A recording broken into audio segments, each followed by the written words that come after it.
All right. Good morning for me. Good evening for Craig. Good day, every guys. Welcome to the Godox Facebook Live Talk.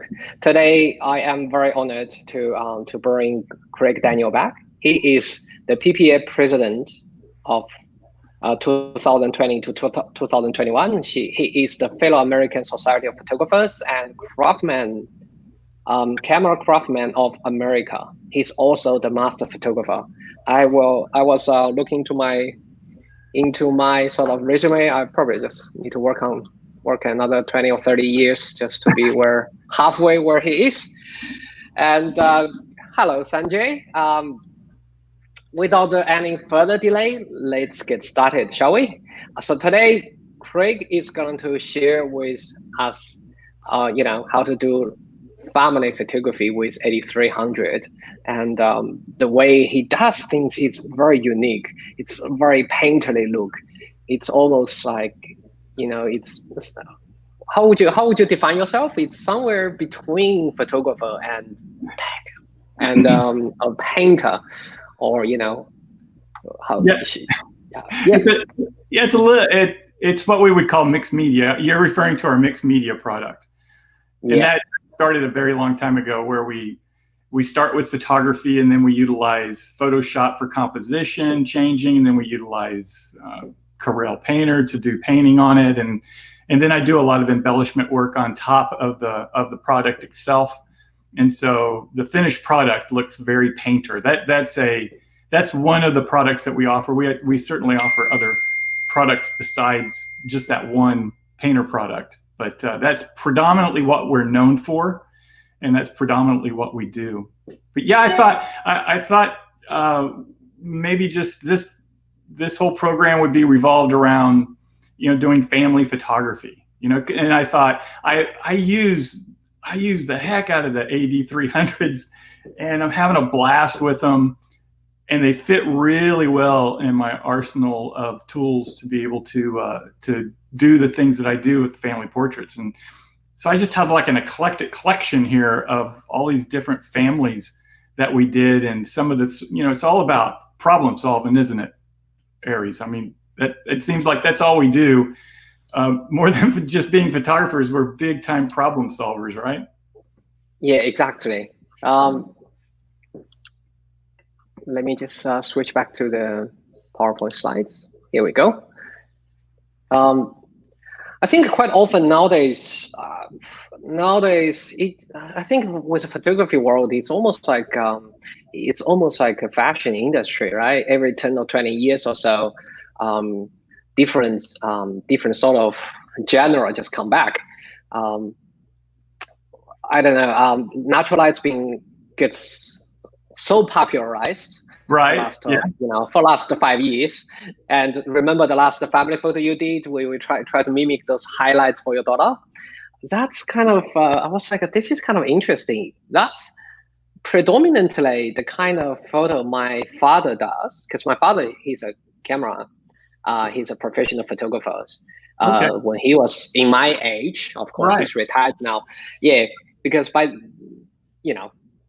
he's predominantly shooting portraits as well using Fuji 400H. Oh, Interesting enough, right?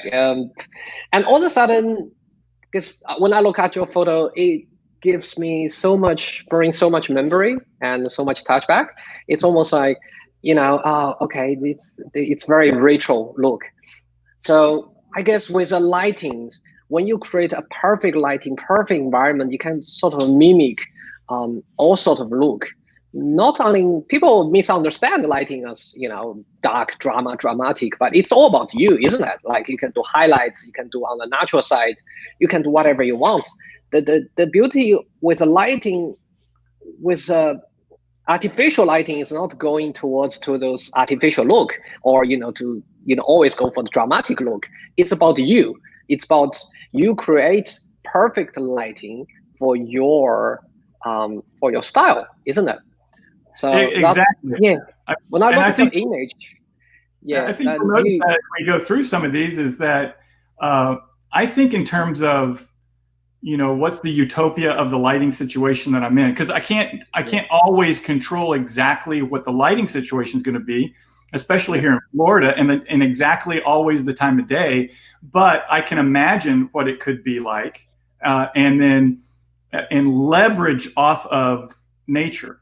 So leverage and then enhance.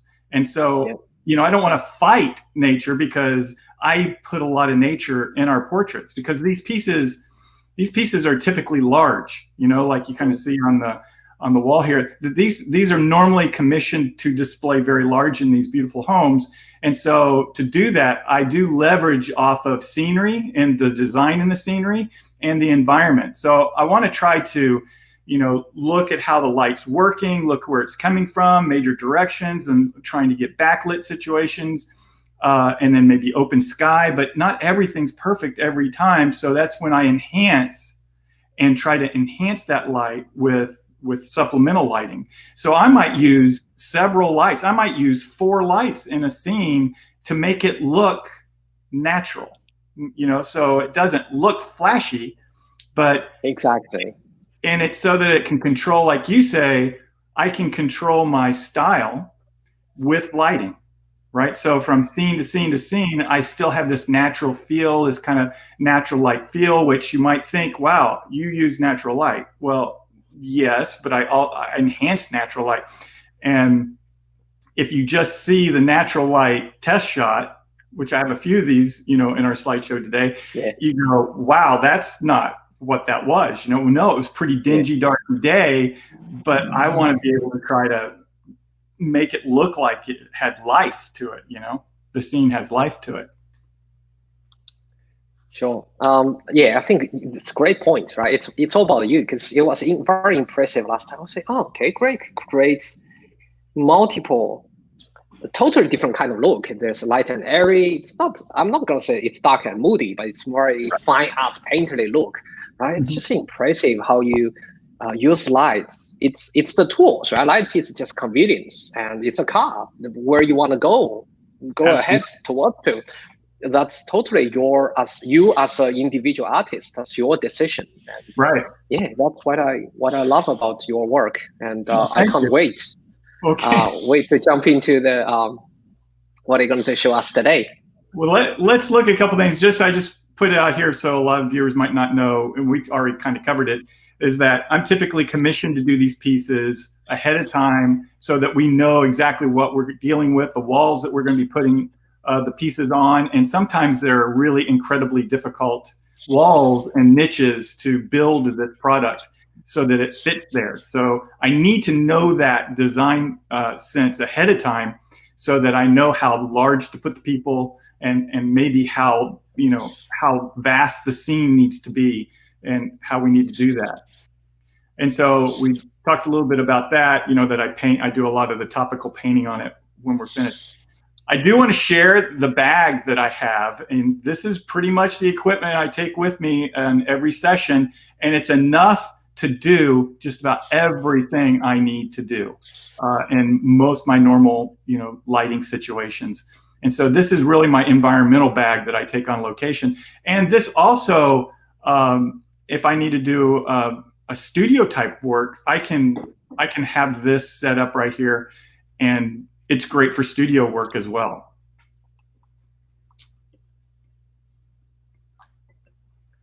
So this scene, I just did this. This is really our Christmas card portrait. We were up at our cabin in the mountains, and I wanted to be able to create a fall scene Christmas card this year for our family.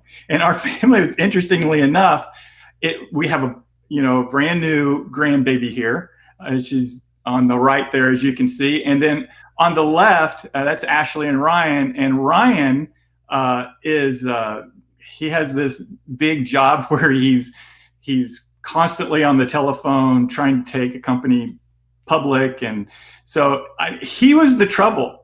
He was actually the trouble. I thought it was going to be Evie Rose here on the right, that we were going to have to carve a specific time on the schedule out so that we could actually do her photograph. And normally I have to piece these together, because I'm trying to there's no one else helping me to do the shoot. So because I have to piece it all together, I thought this would be kind of an interesting one to share with everybody because it's just very different than a normal session, and it's problem solving like we talked at the beginning of it. And really, I only had about 15 minutes where Ryan wasn't on a telecon, and so I asked him to come down. This is in the driveway of the cabin. So it's just around the corner in the mouth of the driveway of the cabin, and the cabin's out to the left and you can't see it. But I thought I wanted to have this beautiful like sun backlit look, and wanted to light these leaves up. You know, I wanted that really sweet look, and it really looks like it's natural light, right? Yeah. It is. It is. It's anything but natural light, really. And typically, I would set the settings for the scene, right? And try not to work against the scene, and then do some splash of light here and there to add form and dimension, right? And just subtle form and dimension is really what I'm after. In this case, this is what I had to deal with. It was that early in the morning. It was early before the sun was up, and I've got to deal with this to be able to photograph him first so that he could get back to doing his telecon, and then be able to photograph Evie Rose like a half an hour later, because that was when she was getting up, and then photograph myself with Lisa, and photograph Evie Rose with her parents. And so it was a scene to do this, to get it done. And actually, this is the first test shot, and this has the AD300 in the back, bare bulb. So it's completely bare bulb, just standing up, just to see if I could start to light these leaves up from the background. You can kind of see my car back in the back. Out of curiosity, why did you use bare bulb rather than standard reflector or softbox? What's your thought behind it? Yeah, so the bare bulb is between the furthest background. You can kind of see where the car is, and I wanted to light all those leaves up. So I wanted to light the leaves up behind it, and I wanted to light the leaves up beside it and in front of it, right? And so that bare bulb just blasted light all around and acted like sun, right? Acted like the sun coming from behind and lighting the area up. And so that was really the first test shot to get that. And I'm going, yes, all I need to do is take it full max, and then boost up the light as much as I can, and then bring up some other lights. So that's our first test shot. And then this is the next one. Okay, so now it's starting to look like there's light out there, right? There's a scene out there. All I did was move the camera a little bit so I didn't have the car in it as much. You can still see it just a little bit. And then move it to where that light is behind that big tree over here on the left, so I don't actually see the source of the light right there. But now it's starting, I'm lighting up all of these leaves in the background, and I'm up high enough to where it actually looks like streaming light coming back through that driveway area, right? And I have a light over here on the right that I've just started to introduce, which is up very high on the right, and it is in a softbox. It's in the 85 softbox. And that's an AD300 as well. And that's, sorry about that. That's all right. And so let's go to if it's wife calling, you'd better answer it. No, he's actually over here on the left. So. Okay. All right. All right. So here we go. And here we have the AD300 lighting up on the right. So I'm getting direction in their faces. And so we're doing Ryan and Ashley here. And then I have the small one in the very, very back behind Ashley. And you'll see it in a couple of other images, I think, coming up with a dome over top. So it's just the dome sitting on the ground with a little white dome and a little frosted dome. And that's giving them rim light behind them. So it's boosting that bare bulb. It's actually helping that bare bulb give them a little bit more powerful rim light around them to define them. And I'm going to use it on all of us as we go through this. So now that we have them, he can go, right? He can go on back up. And so here's the key, guys. I'm on a tripod, and so I don't have to, the camera's not moving, right? So it's just staying there, and I'm just firing a few shots of each one of us as we go through this. And so here I'm just testing out where I need to be in the scene, where Lisa and I need to be in the scene, with relationship with where Evie Rose and her parents are going to be in the scene. So this is to get a shot of Lisa and I in that scene. Now, who's clicking? Oh, yes. What's that? Yeah, I was like, who's clicking the shutters? So Ashley stayed back because Ryan is the one that had to run upstairs. Okay. And Ashley, I just had her just click, click, click. Just go ahead, babe. Just click the camera a few times. And that's how we got the photograph of Lisa and I, right? And now I'm now trying to get a good scene, a good design of Kyla and Bobby, and not as much Evie Rose at this point, just Kyla and Bobby. I want to get the nice design in their bodies and their line and their movement, because Evie Rose she's so young. We need to be close to her so that we can get some reaction and get her directed, right? Yeah. So that's what these are going to be. Now I'm going to come off the camera, off the tripod, and come in close so that I can actually fire off a few shots, and Lisa can get, and Ashley can help get her attention at this point. So all the weird sound, cats, dogs, hyena, I don't know. That's right. Yeah. I do that with my kids. And I try to remember to take, I don't know if you have the same trouble, but I try to get a credit card or something out there that I can get a color balance or a color checker with during the scene. Sometimes I forget, and it just drives me crazy, but it makes it much simpler on post-production if I can get a gray card in a shot. Yeah, I know. And so here it is, pieced together. It looks like it's daylight. It looks like it's a daylight scene outside. And the way that I got that hotspot, I just added a flare up in the top to give it this thought, in your brain that sun streaming through those leaves. And anyway, that's great. That's great, because I don't know if you're aware of, in Australia, we had a lockdown, so lots of weddings get postponed, and I shoot a couple of small weddings, and that's pretty much it about this year, because the limit was about 20-25-ish. Even now the ban is lifted, we sort of still have small weddings. By that saying, I had our clients had lots of Corona baby. Oh yeah. Yeah, so I was doing lots of family photography in that sense, not newborn, because I always refer newborn photography to my mates, Julie Andrews and a bunch of other newborn specialists. But with the family sessions, what I'm struggling with is the baby's sleeping sort of schedule or cycle. Absolutely. There is a golden hour, like sunset, sunrise, but the baby was sleeping. Yes. Trust me.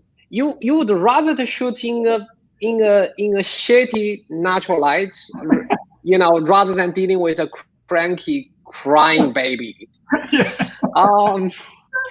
Well, don't ask me how I learned that lesson, but I had the baby who's being put on this poker face on through the whole photo shoots. I was devastated.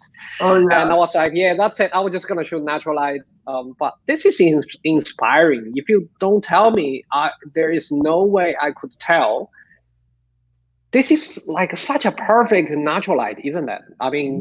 Sun is coming through the branches, shining on the heads, and there's a beautiful balance of front, a few lights, almost like the light is coming through a tunnel on their face. I think it's probably because the light is filled also. Now that you told me, but there is no way I could tell if it's too flashy, or it's just perfect natural light. It's just so awesome. It's interesting that I look at it. I've been doing it for a very long time, and I look at the scene, and I'm much better when you throw it in front of me and you go, you need to create, and you need to create here right now. And so Yeah. I know I can do it because I know my toolbox over the years is full of the ability and the tools with these lights to be able to create this kind of look in the scene. And the AD300s, you know, if you ever question how much power, if that has enough power to do that, I mean, those things are incredibly powerful.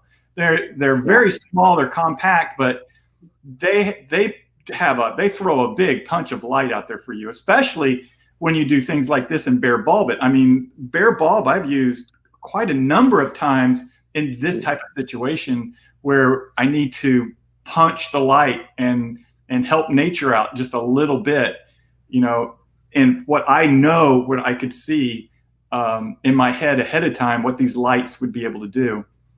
So it's really cool. I mean, I surprise myself sometimes when I get finished with it and go, dang, I look back at the first test shots and I go, dang, that doesn't look anything like what it was when we started. Exactly. I was like, oh my gosh, this is huge. This is inspiring, like, I guess, for not only for the audience, it's also for me as well. I never thought of, you know, it's a new way of doing family photography. I never thought family photography can be done in such a way. I was just, it's fun. And this I is love beautiful. this. Do you want to zoom in for a bit to show people a bit details about you know, about the brush strokes and, you know, guys, if you check out the leaves, yes, we can see that now. If you guys check the leaves and all that, it's like almost like brush strokes in the background. It's just so awesome. It's just great. Guys, that explains why I asked Greg in the you know, at the beginning of the talk. I was like, do you define yourself as as a photographer or more towards the painter? I guess it's just a fine hybrid sort of styles. Hello, Sean. How are you, buddy?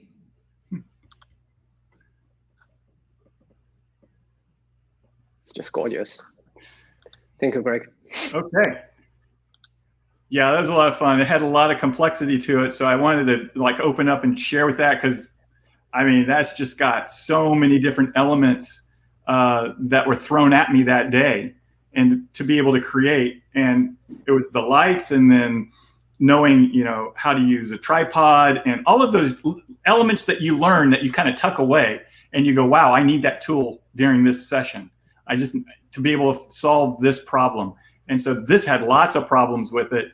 And when you feel confident that you're able to create anytime, anywhere, that you can create something because you have the tools handy, you know, to be able to do it with.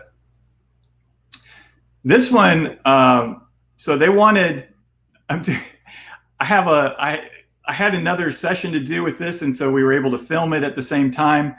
They wanted to do their Christmas card here in Titusville, not too far away from their home. And I thought this one, since we had a little bit of footage on it, and the final product would be kind of a cool thing to show you on the transition on how this evolved during the session, because it was windy that day. It had tons of other elements we're dealing with. This was actually the sessions created right off of the highway. So sometimes you can find some really cool places right off the highway. And so I wanted to take you through that. I don't know if you have any of the video. Do you want to show any of that video footage, or do you want to just walk through this and then? Can you hear me at all? I lost your sound. Yeah, sure, I can. Do you want to share that from your end? Do you want me to share it? Yeah, let's see. If you have that with you now, that'd be great. Yeah. So let's see if I can share it. I have it here. How would I share that? Would I stop sharing this and then share the video? I think just by start share, then share by application. Okay. If you open that video, just share through application, I guess.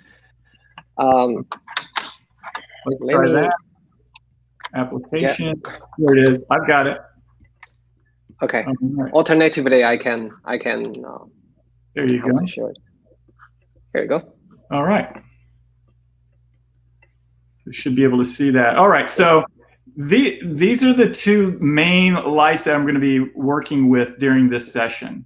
So they're both AD300s. And one, I didn't have the baffle in, and I have it just open because I wanted one to be a backlight, an edge light, to give me just a little bit of separation from the background and maybe light up the scene a little bit. And so, but I wasn't interested in a bare bulb in this particular case. I was more interested in a little bit more direction, and so that's why that light is like that on my right arm. On my left arm, that's the one that's actually going to be giving them form and dimension. Sometimes I like to use that octabox that's got, a little bit. It's a little bit bigger. It's the 120, and so it's a little bit bigger. It's a little bit softer. But when we're dealing with wind, these are fantastic. These boxes are fantastic because they're that. They just pop on and turn on the front. It's got a really great way it holds on to that light. It's like one piece, and they're not like spinning around or flopping in the wind. They're really great to use in the wind. They're real strong. Go ahead. So this is basically, it's showing, you can see we're right off of the highway. This is on the Space Coast, so on the right side is where all of the rockets take off. And you might even get a glimpse of that, not somebody taking off. But so here I am, I'm going to set up these lights, and this is typically how I would work, is I would get these lights all set up before the client gets there, right? I want to get things kind of stationary and set, so I'm going to give it some, get a reading here. And I'll get a reading on the two lights. And so I want it to be about either the same exposure that the scene is, or just a little bit less, maybe a half a stop less reading on the light, because I don't want it for the type of look I'm looking for. I'm trying to enhance, not overpower the scene, right? I do have a lot. So here's the first shot coming out. And so I'm looking at, I'm really interested in the lighting and how it looks at this point, right? I just trying to get the light down and want to make sure it has this natural kind of feel to it. But I'm looking at it immediately and I'm going, there's too much in my mind design noise in the background. The skyline, the water line, all the extra little things that are over here on the right, those kind of things are really noise in the design, and they're interrupting my view and my vision of what I kind of had in mind. I want to really get enhanced by all the fluffy goodness that's all around them in those weeds, right? So I'm looking around, another problem, right, to solve. So I'm looking around, how can I get up? Because I don't have a ladder. I don't have a staple ladder. So that's my next situation that I'm going to try to figure out how to work with. So let's see, does it show me? Should show coming up. Because I look around and I see there's a bench that is right off the sidewalk. And I have a 70 to 200 lens, so I know that I'm going to be able to create something standing out. It just happened to be there, fortunately. Well, you can see that kick light on the backside. And so now look at the difference. I mean, that's a really big design difference and really isolates. And I kind of like the little bit of a leading line on the top left, kind of leads us into the scene and leads us into them. Their pose is nice, lighting's nice. So I was pretty satisfied at this point that we've got something for them, right? Yeah. That we have something that they'll enjoy, because they were interested in using it for Christmas cards, but they really, really wanted at this point, they wanted to create a portrait painted portrait over top of one of their main walls. So they wanted a nice size piece that was going to be their, family portrait for the wall for the year. And so I really wanted to get something nice, maybe something like they needed it to be horizontal. So I wanted to get that environmental kind of horizontal feel to it. Yeah. So now that we have it, yeah, go ahead. Yeah, I love the fact that because, when you crop the, because with the previous image, you almost bring back to the real world with all the, skylines as well as the little blue, blue house in the background. It brings back people back to the real world in a sense, but it's simple, minimalistic, and give people imagination what's outside the crop, right? Right. It's just so much better. And also, I love the fact that when you are using their ring lights, did you notice that nowadays when people doing the ring lights, they are always try to, if they have 300 watts, they just use 300 watts. It's a harsh, overexposed lines bleeding right into their face. Not everybody's going to do, in a sense, Marvel poster that you bleed right into their arm like Superman, Spider-Man. In terms of real world, it doesn't look natural, especially under this cloudy day. Can you just share some of your tips with how to properly expose for the ring lights, or what's your personal take about the ring light? Yeah, it's all about the angle of incidence equals the angle of reflection. So that's that theory that the light is going to appear brighter because it's skipping off of them at this angle and it's going to be coming towards us. So it's like throwing a baseball, ping pong ball, whatever on the ground. When you throw it on the ground at that angle, it's going to reflect and come back the same way, right? So you're not going to get that with the main light over here on the right. It's going to hit it and then bounce back. It takes a lot of energy to do that. It takes less energy to skim it. And so we're getting a skim rim light on the back left. So I know the power doesn't need to be as much. So I always think of it as one stop less than the main light. So whatever my main light is, whatever that power reading is, I know if I go one less power reading stop down on the rim light, that should give me a sweet place to start. Some people, it might appear visually now visually, some people, they don't need as much, and some people might need just a little bit more. But that's where I start. That's a great starting point. And what a great question that is, because I see that a lot of folks in a lot of images, they'll just do too much, right? And it's like garlic. I think of it like it just needs to be just a little garlic goes a long way, right? Just a little taste of it. And so, yeah, I try to not put too much on it. So now that I've really got this in the bag, I'm just going to do a few little images of them, and then I'm going to say, hey, let's head on out of the wind as much, and let's go down a little ways and set up in this little cove area, because I'm inspired by a couple of things in this cove area as I kind of walked it before they got here.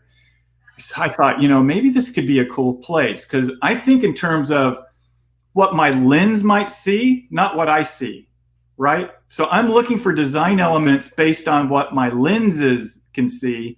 And you start training yourself if you just walk around with your camera and on different, zoom lens back and forth, and start understanding how your lenses will see the scene more than just you visually will see the scene. Because right, we see the scene at like a 50 millimeter. And so I want to know what that scene might look at maybe a 200 millimeter or a 28 millimeter or a 400 millimeter, right? Because I have all that in my bag. And so if I don't think about that, then why would I have it in my bag? Why carry it with you if you're not going to actually view a scene and think of what's in your bag? What can I do with this scene? And so for me, I'm looking at this scene and I see those little poofs that are coming out of the back here. into the scene. And I love that design of that line. And then I know that little tuft of plants, the foliage in the very back there by the water, and that little cascading shoreline, I know that is going to create some really cool, beautiful, fluffy lines for me that kind of can feed into this story and feed into the lines of those. I don't even know what you call them. Those little fluffy things that we're seeing here on the right side. And I know that I can isolate this, private property sign. I don't have to have that in the scene. And so if I know that my 200 millimeter will probably do the trick, right? To be able to compress everything and bring that background out. So, and I know that I have these two lights here, and the kicker light I can use now to not only kick light them, but I can use it to skim across some of the foliage and bring out light, so it looks like there's sunlight streaming through, right? So that's what's going through my mind really quickly, that I can solve all those problems and that this scene might work out. Just so you guys know that all the questions are welcome. If you want to ask any question, go ahead, throw out, Greg. Yeah, so here I'm just trying to figure out where can I position that kick light and where are they going to end up? And I want to get all that kind of set before I put them in the scene.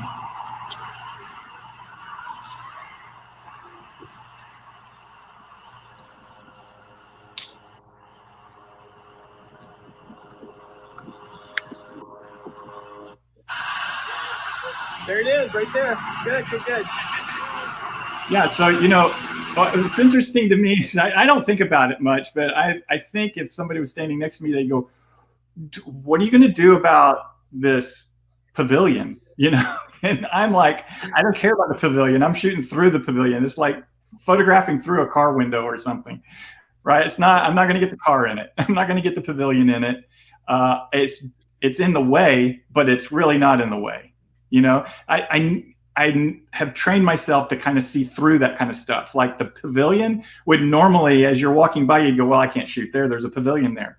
Or I can't shoot there because there's a keep out sign there and there's a rope that is going there, right? Or I can't photograph there because the light is coming from the wrong direction, or there's all those, it can't. I'd rather walk by it and go, can I? Can I? Is that something that, wow, look at that really cool element. Can I capitalize on that element? Do I have tools in my toolbox to be able to pull them out and capture those elements as we're doing it?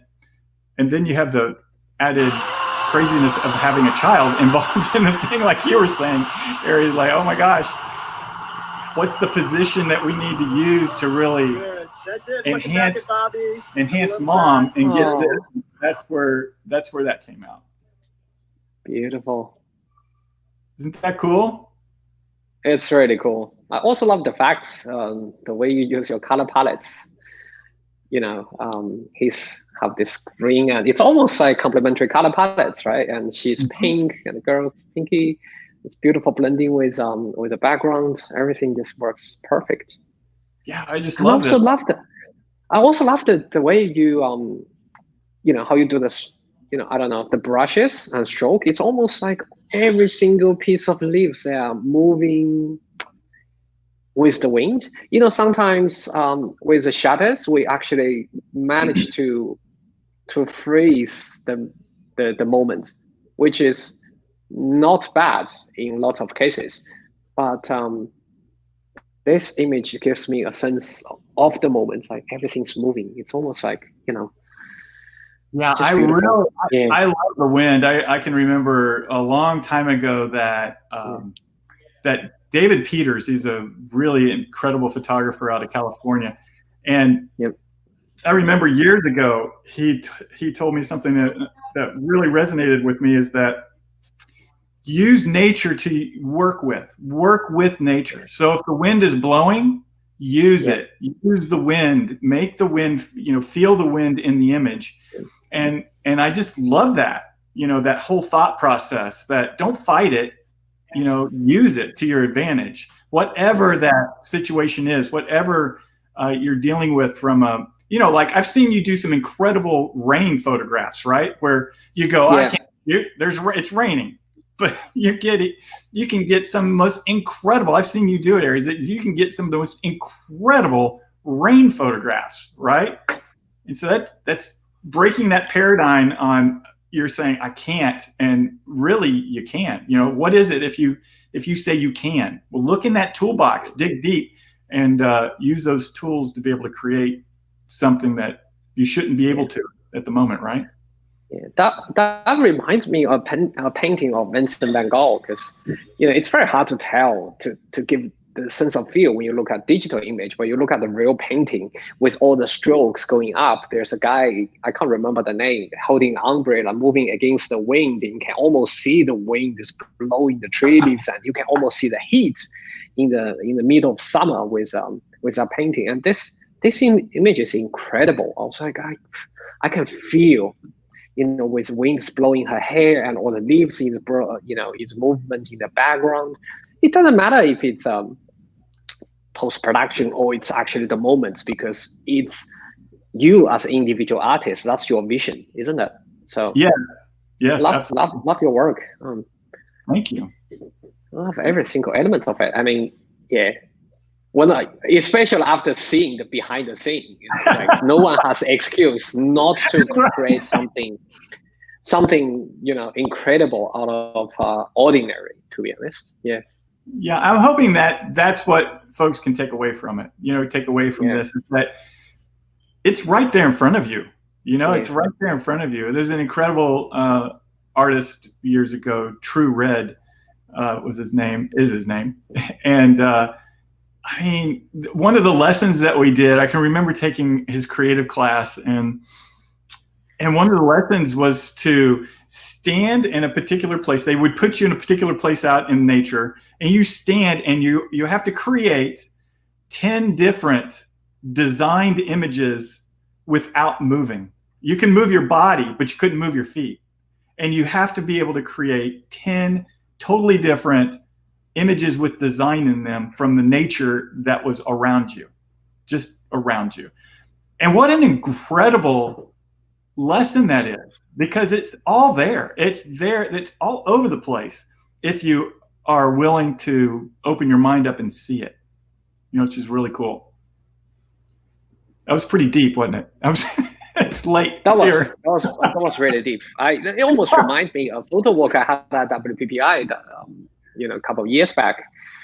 They ask you to, you know, without using your camera, hold on your breath, going doing this. I was like, oh, this is challenging. It's actually lots of harder than you know, when we discuss it, it sounds easy, but it's pretty hard. And it forces you to go outside of your comfortable zone. You know, which is a great thing to do, you know, to go outside that comfort zone. That is really great. And what's on the other side of that is beautiful things, right? When you can get out and do that, which means we should do it more often, right? We should. We definitely should. Let's see. I think this is probably the end of it. It was just kind of to show you the equipment that I was using at the time. Yeah. I love the way that mounts. Those boxes mount on these AD300s. They pack up so easily. It's a waste, because you know, it's smaller lights. The smaller mount actually works perfect, right? It's easier to pack in your backpack as well. Yeah, very cool. So I wanted to also show that baffle inside. I like to include that baffle just to soften the light just a little bit more on the faces with these, because it's not like, I typically would like to use the umbrella, right? Because the umbrella, it's softer when that light's hitting the umbrella and then coming out instead of going straight through on that box. So the baffle. Guys, any question is welcome. Throw all the question you got towards us. Yeah. You see how that just pops off? Really easy.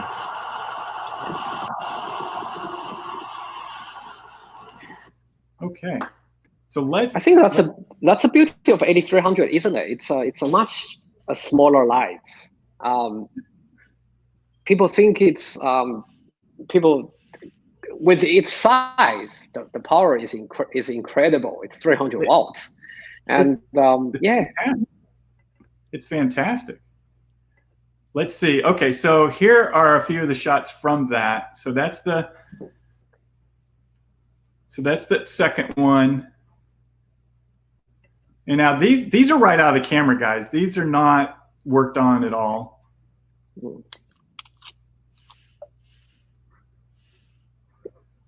Right, but and this is all kind of leading to where I wanted to go. So here's where I wanted to end up going. And this is the actual paint work on it. So you can kind of see me.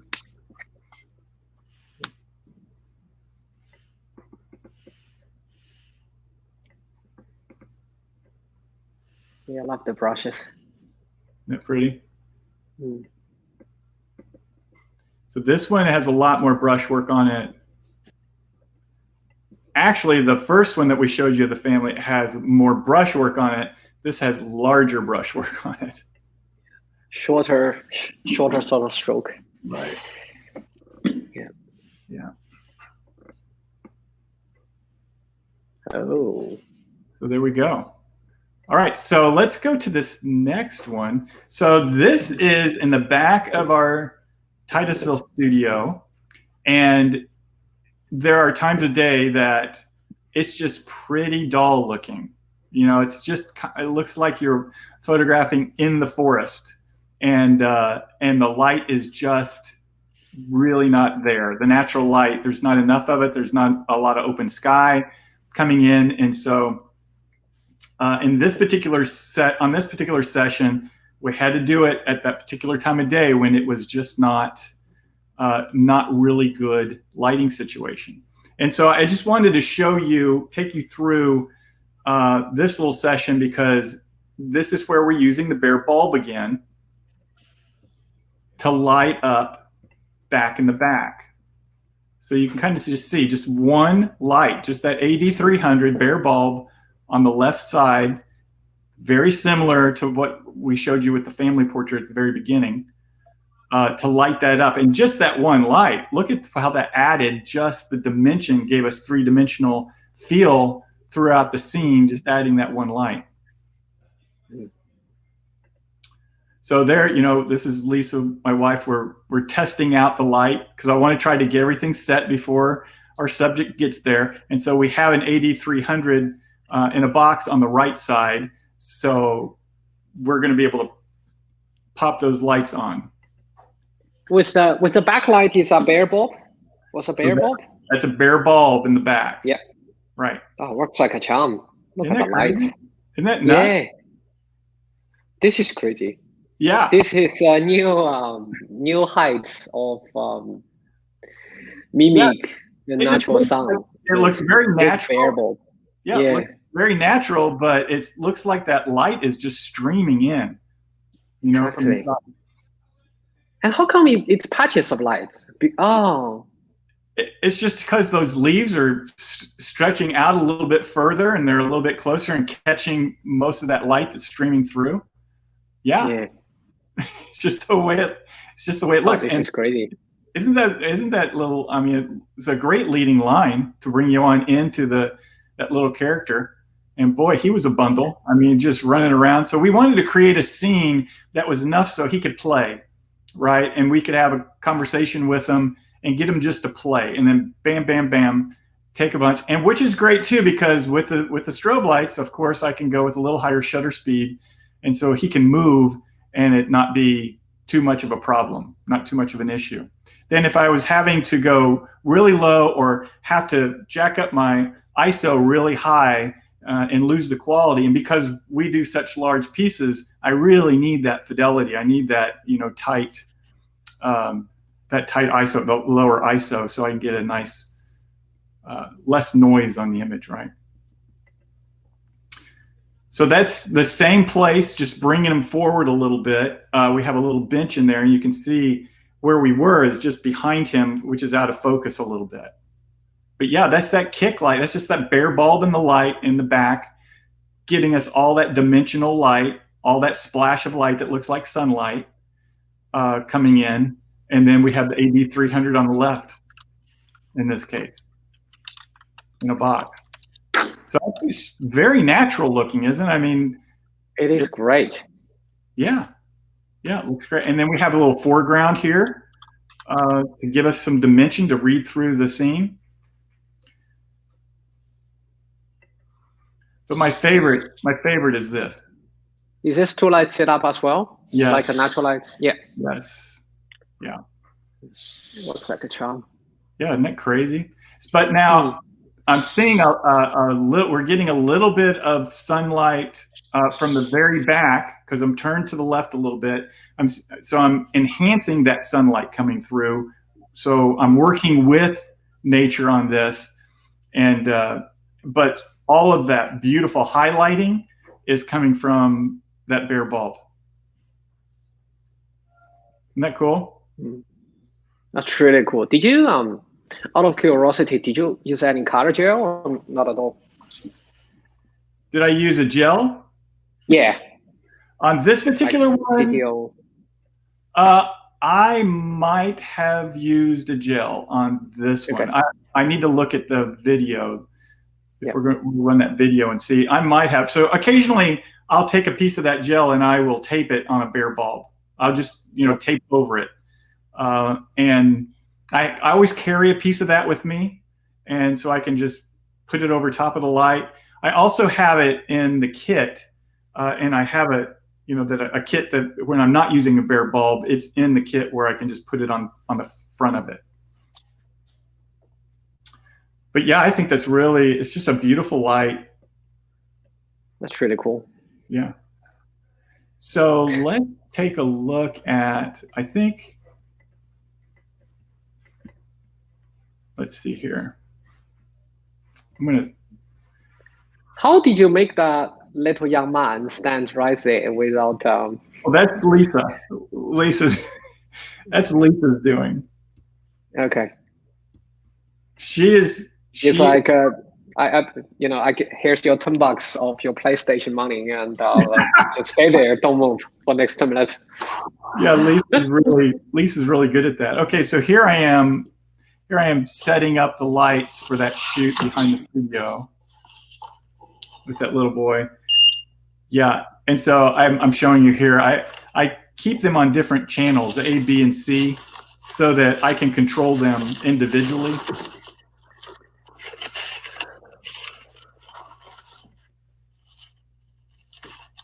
So let's see. Again, I'm going to use that for the main light. Put the baffle in.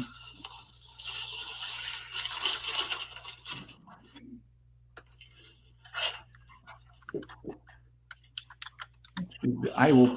I'm thinking I used the gel on that.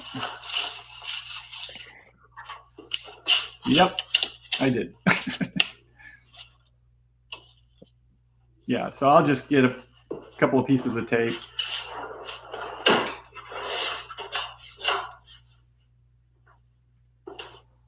Oh, we have the same sticker tape. Easy to put on, easy to take off. Yeah. I used to use a transparent one, but it was so hard to take it off. It just end up sticking on the gel. Was like, this is easier to. And I'll just take this. That was a new piece of gel, I think, and I'll just take that gel with that tape and I'll just stick it in my bag. Just on when you open up the bag, it's just stuck on the inside of that bag. So whenever I need it. Okay, so my main light's on the right. That kicker light, the bare bulb is on my left. You can kind of see the scene.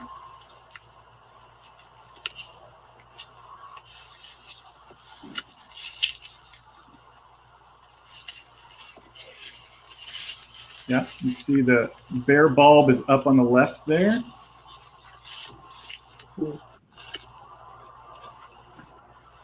Huh. That's it. but I'll raise it up. It's going to go up a whole lot higher than that. No, I'm just interested. Is that supposed to point upwards, and is there a particular reason behind it? Yeah, because I wanted, and that was the way I did it on that first family shot. Is I pointed up so that it gets behind it. Yeah, I want it to mimic the sun, right? So I want it to just blow all around instead of being a beam of light coming out. I want it to be, all around. Maybe eventually. Interesting. Cold. Interesting. Oh goodness. Oh, Colton. Ah! What? What? Oh, goodness gracious. Oh, I almost fell. Oh, I almost fell again. Hey, Colton, is there a leaf or a stick you can pick up?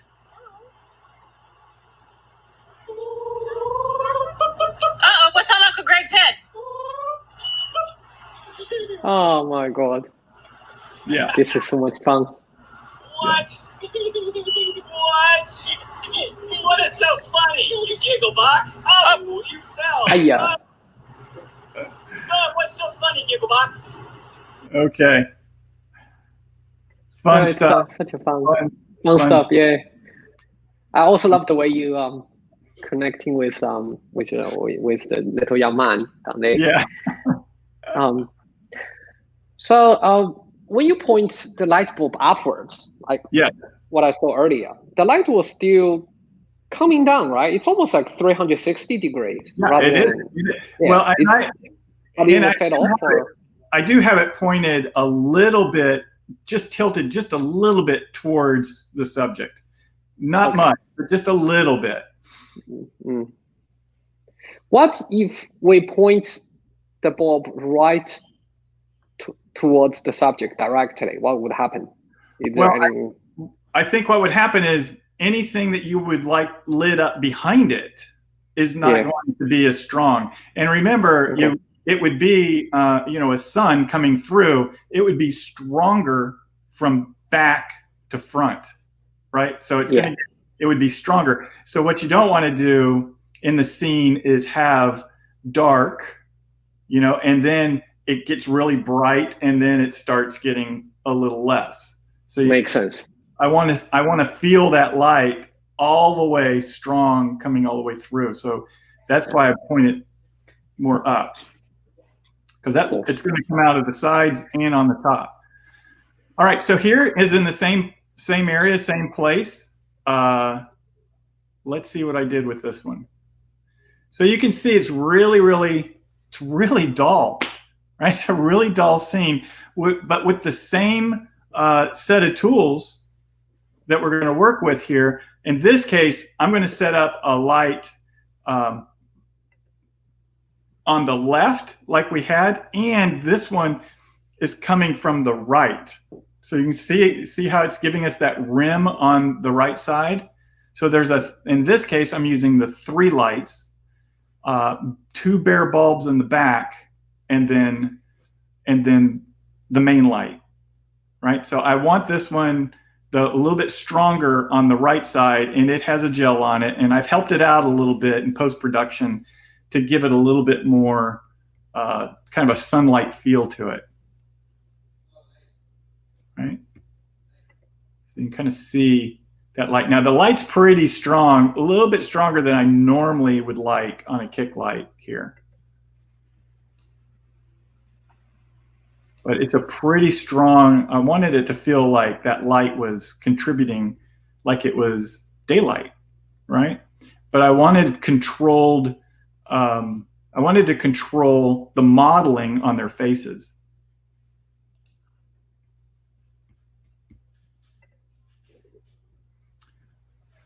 So I'm really interested in creating a nice, beautiful design with triangles and also making sure that the heads are all on different planes, right? So I try to create this little game in my mind, and I've like yellow dots, if you want to call it yellow dots. So if I think of yellow dots, and for example, each one of their heads is a yellow dot, I don't want any yellow dots to be on the same horizontal plane, or vertical plane.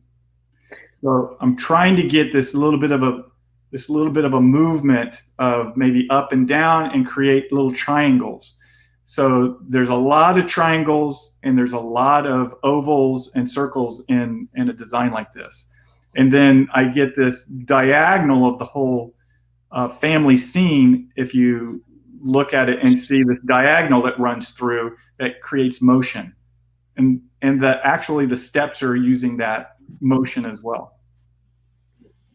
That looks great. So with the headlights in the back, that was on half CTO gel bare bulb.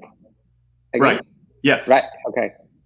And we have obviously we have a front light with softbox. I would assume that's with the 85 centimeters softbox. Yes, it is. Do we have third lights on the left or no? So the light on the left is the natural. What? No, the light on the left is the box. Yep. Is the box. Okay. Okay. And so any light that you're seeing in the shadow area is just the scene. So it's just ambient light, right? So the box is on the left. And actually in this particular one, the bare bulb is back in the left. The one on the right is the one with just the snoot on it, with the attachment, with the light coming through. That's why it looks much more directional on the back side. If I want it to look very directional coming in, then I'm going to put that attachment on with the gel. And so I get a little bit more of a beam of light. And that's why it's a little bit stronger on their faces. Cool. Do we, yeah, okay. So this is the same kind of situation. It's going to be a bigger group. And so again, I'm thinking ahead of time, I kind of know how many people are going to be coming. This is going to be a large family. And so I want to be able to have lots of different planes to put them on so that I can play that yellow dot game with them and get my design and have these lines, and then also place those lights in the back so that I can pump up the volume. Now in this case, that's all sunlight coming in on this particular shot. I might have the box fire. Oh, I have the box firing. So you're seeing right now in this shot, it's just the main light box firing, and then also all of that really harsh light. That's the sun coming in, streaming in. But that sun, I know, is not going to be there when they get there, because this is a little bit before the time they were going to get there, and that sun is not going to be as powerful. So you can see now what that box is doing in that sun, and then we have that. I just have a splash of that bare bulb in the background, just a little bit, just to bring up that volume, those shadows up just a little bit. But I thought this was a good one to kind of show, how you can design the family lines and the units and play that yellow dot game, and utilize not just the scene, but also maybe have a couple of chairs with you that are folding chairs that are easy to carry around and very mobile, but they're not distracting in the scene, right? So they don't like take over and go, well, I have furniture here. They're more of, helping you just create the design instead of photographing it for the furniture being part of the design, which is kind of a cool look, but I didn't want that. There was too many design elements in here to deal with. I just didn't want to have to add that into the mix. Yeah, and it's beautiful layout. It almost reminds me of the covers of Vanity Fair. Look at how many triangles there's. There's one on the left. In the middle, it's not so obvious, but there's another triangle, and there's another triangle on the right, and where the objects, the lights pointing towards the triangle. It's great. That's just incredible. Yeah. Lots of times about the lights.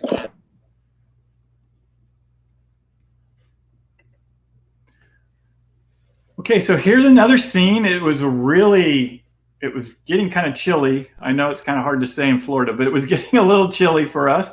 And it's towards the evening, and it's very cloudy. So everything's dull.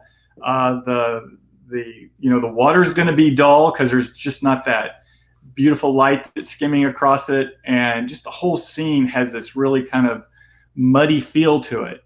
So without supplemental lighting, it's going to be hard to get a real, lively looking, beautiful image out of it with just the natural light that's involved.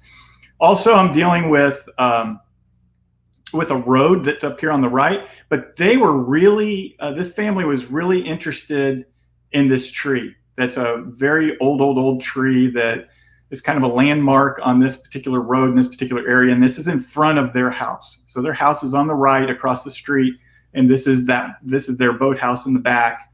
So all of this had symbolism for them. They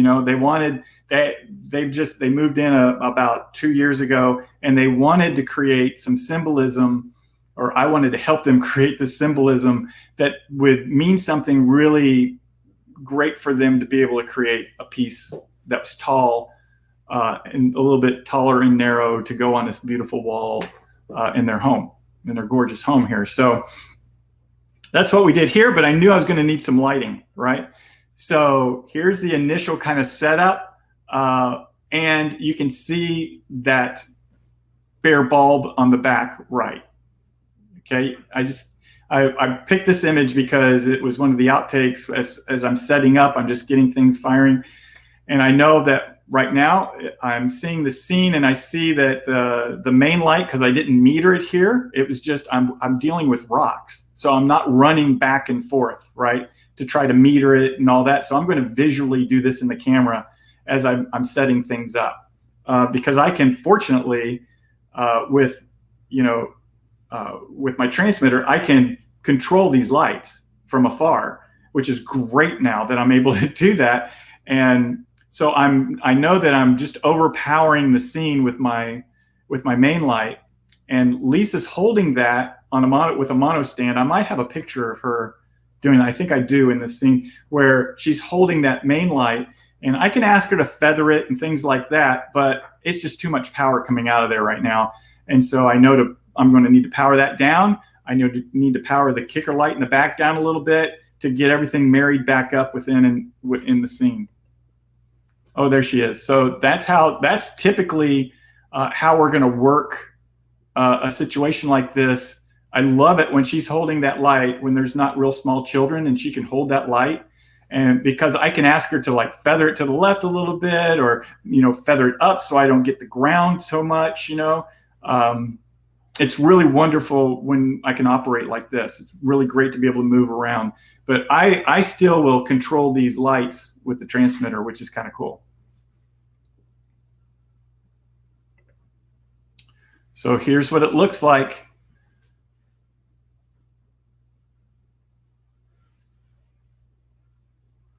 Looks a lot different from the start, doesn't it?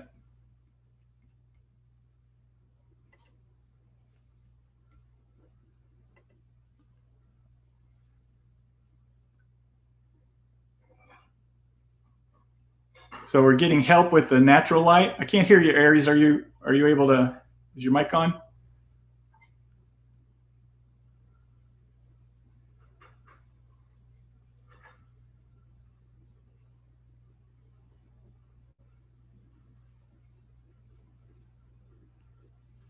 So you can see the scene. You see that kicker light, what it's doing over here on the tree?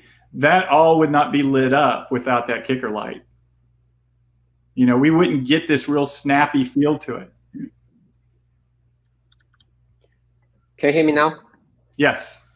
Oh, sorry. I think just accidentally the audio setting automatically changed. I said now that the main subjects are brightest spots in the image, and then the tree is kind of like leading light right towards them. It's just beautiful. There is still background. There's still sky in the background, a little boathouse in the background, but they are sort of, I would say they are one or 1.5 stop underexposed, so they are not so destructive. We completely changed the lighting ratios, right? From background to be the brightest spots of the image into the foreground to be, or where is our people to be the brightest spots, and the tree to be the secondary important subjects, and following by the background, giving some context. which is the ideal lighting situation, right? Isn't it? Right. Yeah, and I like that. I like occasionally to put in the background up in the scene. I like to put a little open sky. I like to be able to feel like I can breathe and that I can, read through the image. So I like that, and I like that the balance with that open sky, with the balance of that water on the left. And it kind of leads us with that diagonal that runs you from the left with his hand and brings you up through the folks, for the family. And then you can travel up through that beautiful tree line and then open yourself up into this opening. So I really love it when you can take a journey through the image and that you can read through it and walk through it and then come back into it again. Yeah. Exactly. Now, guys, if you guys pay attention to the tree and the people in the foreground, if you notice the way the tree branches coming, like Greg mentioned earlier, as a diagonal and then going sort of horizontally. If you look at the lady in the center of the way her hands is, they are almost mimicking the tree branches in the background, create this harmony. That of course, our clients would say, "Oh, this is beautiful. This is so peaceful." They wouldn't be able to kind of decompose the image the way we do. But as professional photographers, this is a great tips. Pose your subjects. Don't give poses. Sit there. Look into camera, smile like you're meaning it. That's Instagram shots. If you're a professional photographer, maybe think about like those old days, like the painters, the way where they place their hands, it's always on purpose. It's always create this harmony with the other elements in this image or painting, isn't it? Yeah. Yeah, I love to be able to explain those things to the client when we're in the order room. When we're actually selecting and we're talking about it. And I will walk in. Lisa does the ordering appointments, but I will walk in during it and when they get towards the one that we're going to end up actually doing. And I'll talk about all those design elements with them, and it just enhances their experience when you do that, right? When they love that, and they'll start seeing that. Once you point it out to them, they'll start seeing it. So again, here we're going to use the bare bulb to create this scene, and we're going to use two lights here: the bare bulb in the back, and then the AD300 in the box right here on the right. So let's take a look there. You can kind of see the actual, just kind of a pullback, so you can kind of see the image with Lisa. Now she's not actually holding the light, she's just stabilizing it at this point. You can see the baffle in that light, right? I mean, you can see where that baffle's placed inside that light just to give them a little bit more softness. I do like to use that baffle in the light. And I like to find scenes where I can utilize the scene to create different heights, because in this case, they wanted something really tall and thin and narrow to go up on their wall. And so I wanted to create, that feeling with posing to be able to bring them up. So it kind of supports the reason for the scene. So that's how that ends up looking. Let me just quickly address the question we're asking, what is this? I would assume the lady Raya is asking about lights. It's two AD300Pro. All the images we're discussing today is done by AD300Pro. Really quick. Cool. Yeah, if she's asking about this feature, it's just at a park. It's at a park in Orlando, and that's just a feature that's out by the water. Okay. Another scene in someone's backyard. You can see this was right at Halloween. So they had a lot of little Halloween things up on the outside. But here again, I wanted to create depth and dimension, throughout the image. So I needed to set all this up before the family got in and into the actual scene itself. And so I want to light up and make that look like sunlight streaming through, even though it wasn't. It was a very kind of flat, dull day, kind of cloudy. And so that's what we're going to do here. And now here we're using, I put some orange gel on the one on the right, just to give it that real hot sunlight feel to it. And then the one on the left is the bare bulb. And you can see the little guy there to give us a little light. right? Do you want to see Oh it? yeah, now I see that. So Yeah. that's going to give us that kicker light, just that rim light to help rim the back, just to boost it up Yep. a little bit. Yeah, I love using that little guy. Just go anywhere, right? Yeah, I love the fact you place the light right into the scene. You know, Yeah. and it's not even destructive at all. Yeah. So here it is. So this is what it looks like, all balanced. And then I have an AD300 on the right for the main light. Let's see if we can zoom in a little bit so you kind of see. You can see how beautiful after I adjusted the lights, you know, through testing it and seeing how this beautiful little, see that little kicker light here in the back, how beautiful it lights that up. You know, that would just be, without those background lights to create this beautiful scene, that just would have been a really dull, kind of a dead, dark shadow area in the background. And so now I have, look, it gives them dimension, it gives them kick. Look at that beautiful kick light on them. Just to give them a little separation, right?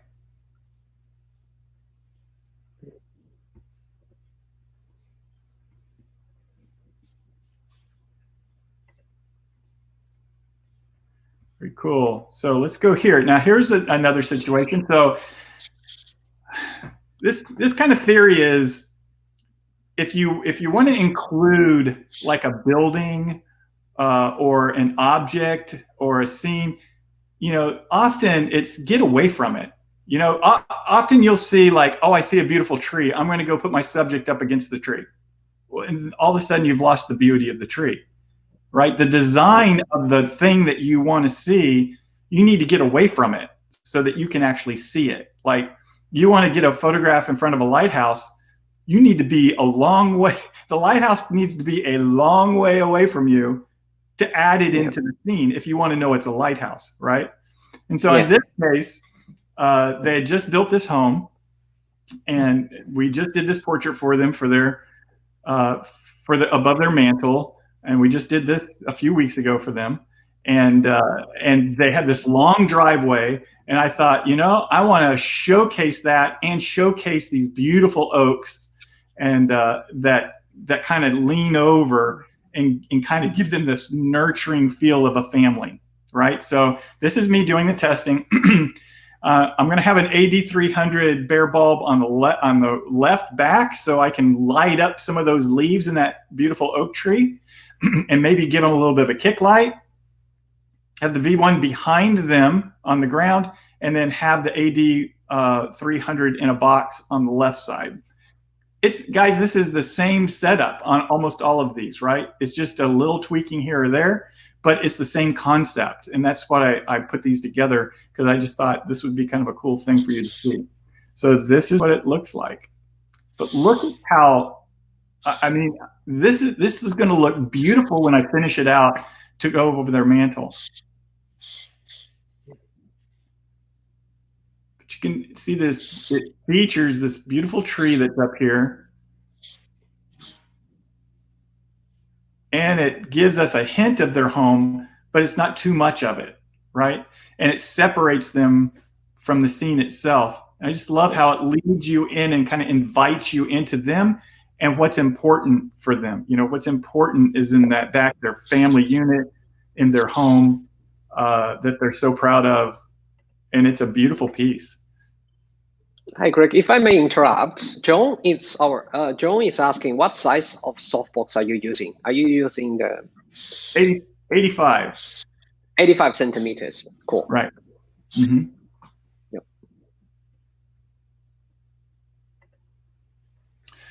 Another situation, again, it's kind of dull, and the light is just kind of a cloudy, overcast day. And so I'm going to do the same kind of thing we've been talking about. And oh, here we go with a great card. Yep. And we've got the kick light, and this one's pretty strong. That is a much stronger than I would like, right? The kick light in the back right. But I thought it was a kind of a cool example of lighting up that scene and getting it very bright and airy, along with the AD300 here on the left. So 2 light setup.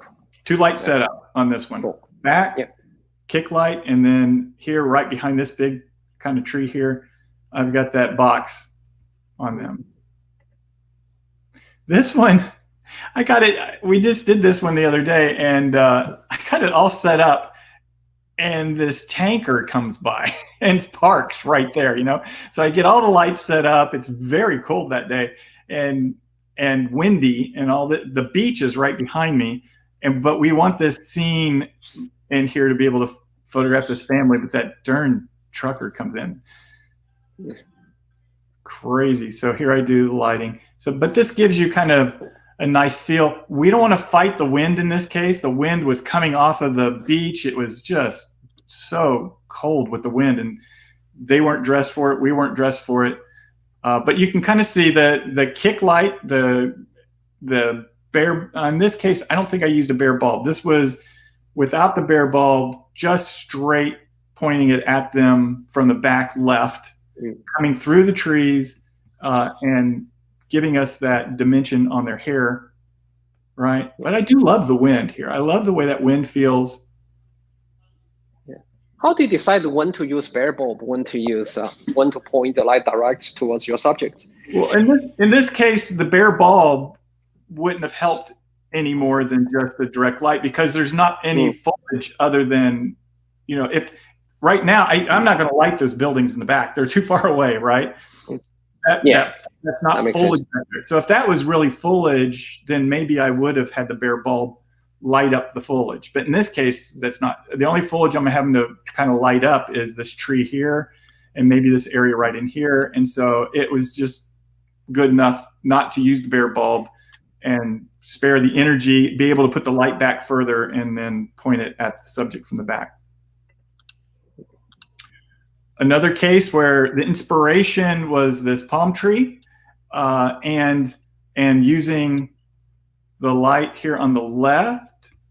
And so that's what we ended up with. Just a little different angle where we could include some of the water in the background. Same 2 light setup? Yep, same thing. Yeah. Works like a charm. This one, same thing. I'm going to kind of overpower this light. That's actually on the left is a kick light. That's a bare bulb over here on the left, right out of the scene on them. And then we have Lisa with her light up here on the left, giving us a little bit of this, filling up this front light.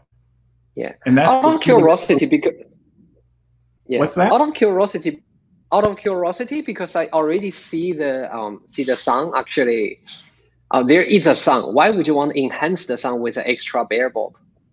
Okay, that sun is this right here is not as it appears here. Yep. That sun went away.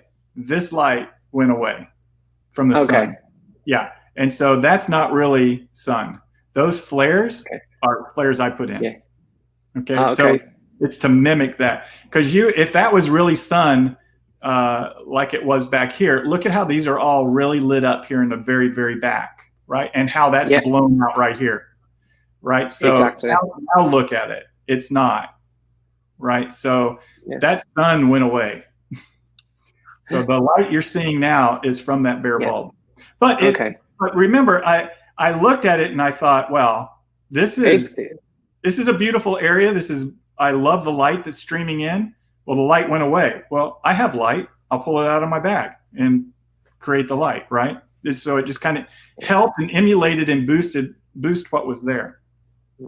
I just love the way how you light up the subjects. It's a perfect natural light, and I would say it's timeless, because it's like perfect timing. Every time you show up for family photography, you just bring the perfect natural lights right in your bag. It's just amazing how you lead up the subject. Yep. Same kind of thing. Yep. Same here. This one's kind of cool. Same thing. We're using the kicker light, but here's a really great lesson in using a long lens, because I love the design of this tree back here, and I love the design of this tree over here on the right. and this line that's a diagonal line here, and this is their tree. This is their front yard of their home. And I thought this tree means a lot to them because they were telling me about the tree and how they had planted it and all of that. And so now I back way up, use a 400mm lens, and compress everything. Oh my gosh. Isn't that crazy? If you don't tell me, I would imagine they're in a woods or something, or in a garden, in a park, something. Oh, this is their front yards. Oh my gosh. Yeah, isn't that crazy? But I love crazy. The tree now becomes a huge story for them, and I like it that we engaged them with the tree, but it's not the whole scene, right?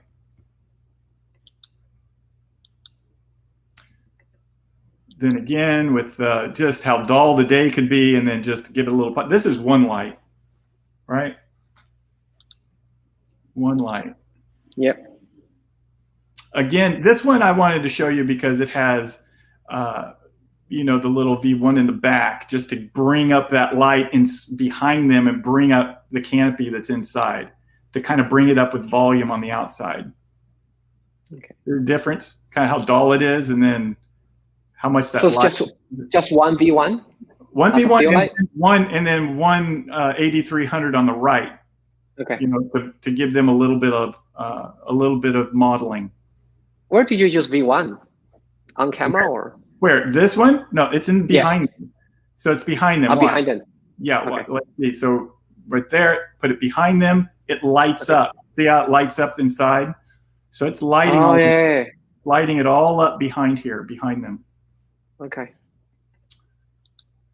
This is a one light set. This is going to be, this is going to have a kick. This is going to have a kicker light to it. Let's see. Yeah.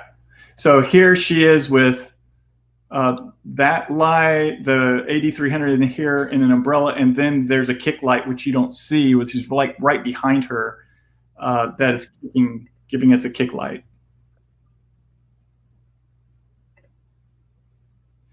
So this is with the, okay. So this is the setup. So behind her is the V1 to give that rim light, and then we have the AD300 here on the left in that softbox, which gives us this.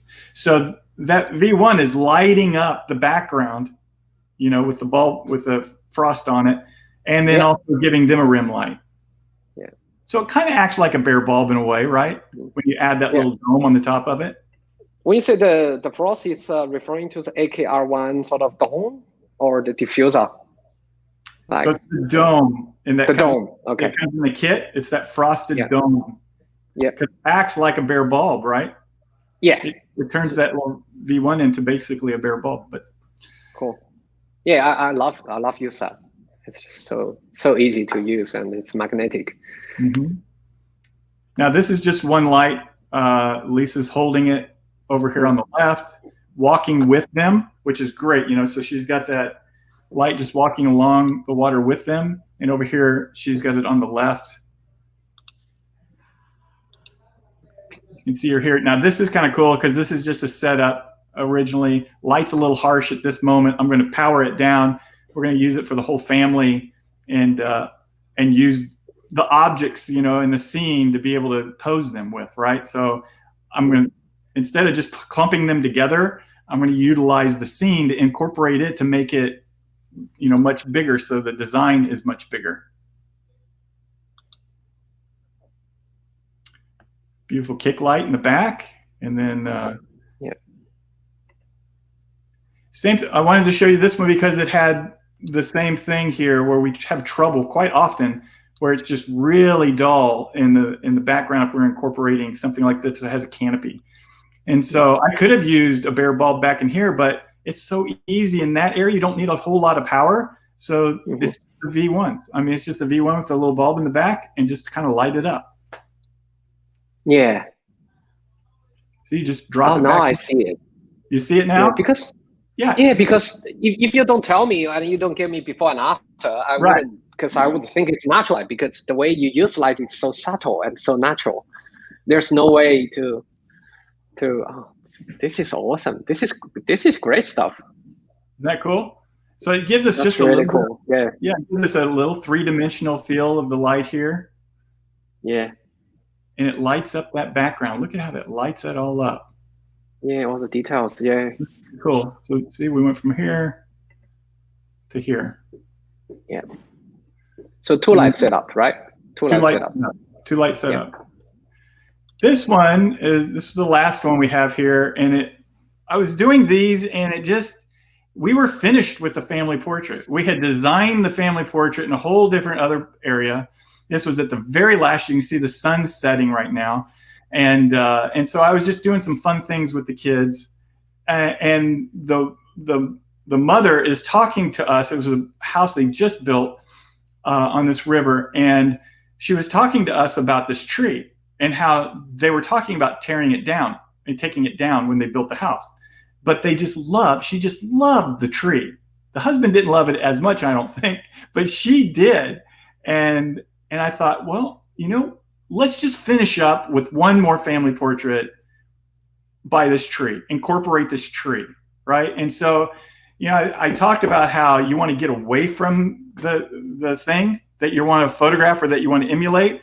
In this case, I wanted it to be incorporated in the design and maybe shoot through it and see if I could create some sort of lighting scenario that would be impactful and like highlight, showcase the tree, showcase their family. And this is what they ended up with, a very large medal in the entryway of their home. And that was not even something we had pre-planned or thought about. But so this is gelled on the left, a light that's shooting through those branches and also giving us light on them. Softbox? No, bare bulb. This is not bare bulb. This is actually just the dome on it. And, just a standard on it. And then I have a gel that's on front of it. Yep. Okay.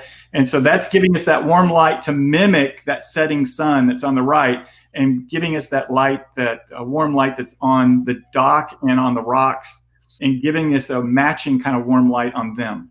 Right. That's really cool. Just one light, guys. This is one light here. It's awesome. Yeah. This is great stuff. And then that kick is all coming from that setting sun. So this kick over here on the side, that's all the setting sun. So there you go. Thank you so much. That was great stuff. It's certainly super. It's certainly huge for me. A lot for me to absorb all the all the hearts, all the design, all the pose. All the gestures, how to engage your clients, how to listen to their story, tell their story about their trees, about their, in the backyard, and it's beautiful. And thank you so much, Greg. If you can answer this one last question from Sita, and let's just end up this talk with. So the Painterly effect starts with Photoshop, obviously, with the design piece of it, because of design. You need to have great bones to create these painting pieces, right? So the design of it, I might stretch some pieces of it. I might add elements into it to create design elements that flow right? So I use compositional control in Photoshop. So that's maybe the way I crop it, the way the finished piece is going to probably look from a design standpoint, right? Then the next step is I take it into a program called Corel Painter. And Corel Painter, I paint all the way down to the eyelash using a Wacom tablet and different brushes that emulate the brushes, real brushes. In the real world, you can do that in the digital world with Corel Painter. Then after that, I inlay the inks into canvas through a printer, a 4100 Canon printer, and so we can print very large pieces on canvas. And then on top of that, I use acrylics, gels, and acrylics color to enhance the image, and it's what they call embellishing an image. And then on top of that, I utilize water mixable oils for painting and adding highlights. And then on top of that is a varnish that completes the finish on the image. So that's how we get that painterly look.